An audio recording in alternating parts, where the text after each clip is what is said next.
বন্ধুরা আসসালামু আলাইকুম। আপনারা কেমন আছেন? আশা করি আপনারা ভালোই আছেন। আলহামদুলিল্লাহ আমিও ভালো আছি। আজকে নিয়েছি লাউ শাক, আর লাউ শাক দিয়ে আজকে মজার রেসিপি করে দেখাবো। এটা হচ্ছে কচি ছোট ছোট লাউ শাকের গাছ, আর এই গাছ থেকে মানুষ ঘন হয়ে গেছিলো, সেখান থেকে মানুষ কেটে নিয়ে আসে বিক্রি করেছে। সেগুলাই আমি আজকে বেছে কেটে ধুয়ে পরিষ্কার করে আজকে মজার একটা রেসিপি করে দেখাবো আপনাদেরকে। এই যে এভাবে কচি ডেরাগুলো আমি ভেঙে নিচ্ছি। এটা হাত দিয়ে সুন্দর ভাগ করা যাচ্ছে, আর পাতাগুলো একটু ঝেড়ে নিতে হবে, কারণ গাছ যেহেতু ছোটো গাছ সেহেতু পোকামাকড় থাকতে পারে। আর এভাবে আমি সবগুলাই ভাগ করে নেব, পরিষ্কার করে নেব। এই যে আপনাদেরকে আরেকটা দেখাচ্ছি। এই যে আবার দেখুন, এই টান দিলে সুতার মতো বের হয়ে আসতেছে, এগুলো নেওয়া যাবে না। সম্পূর্ণ এগুলো আবার ঝেড়ে নিচ্ছি, নিয়ে আগালটা একটু ছেড়ে নিয়ে আবার একটা ভাগ করে নিচ্ছি, মানে পরিষ্কার করে নিচ্ছি। এখন আমার সবগুলো পরিষ্কার করা হয়ে গেছে।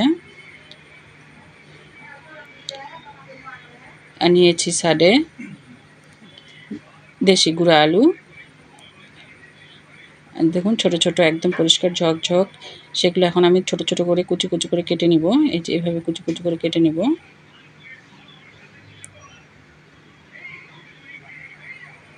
এভাবে আমি সবগুলো কেটে নেব। আরেকটা দেখাচ্ছি আপনাদেরকে। যেভাবে সাধারণত গুঁড়া আলু ভাজি করি সেভাবে কেটে নেব। কেটে নিয়ে আমি এগুলো ধুয়ে পরিষ্কার করে নিয়েছি। আর এখানে আমি মরিচ, পেঁয়াজ কুচি আর রসুন কুচি ভেজে নিচ্ছি। এখানে দিলাম সামান্য একটু লবণ আর সামান্য হলুদ গুঁড়া দিয়ে ভালোভাবে লবণ, হলুদ আর মরিচ সবগুলো ভেজে নিব। আর দেখুন, এই যে আমি ধুয়ে পরিষ্কার করে নিয়েছি, সবগুলো একখানে করে দিয়েছি। এখন তেলের মধ্যে ছেড়ে দিব।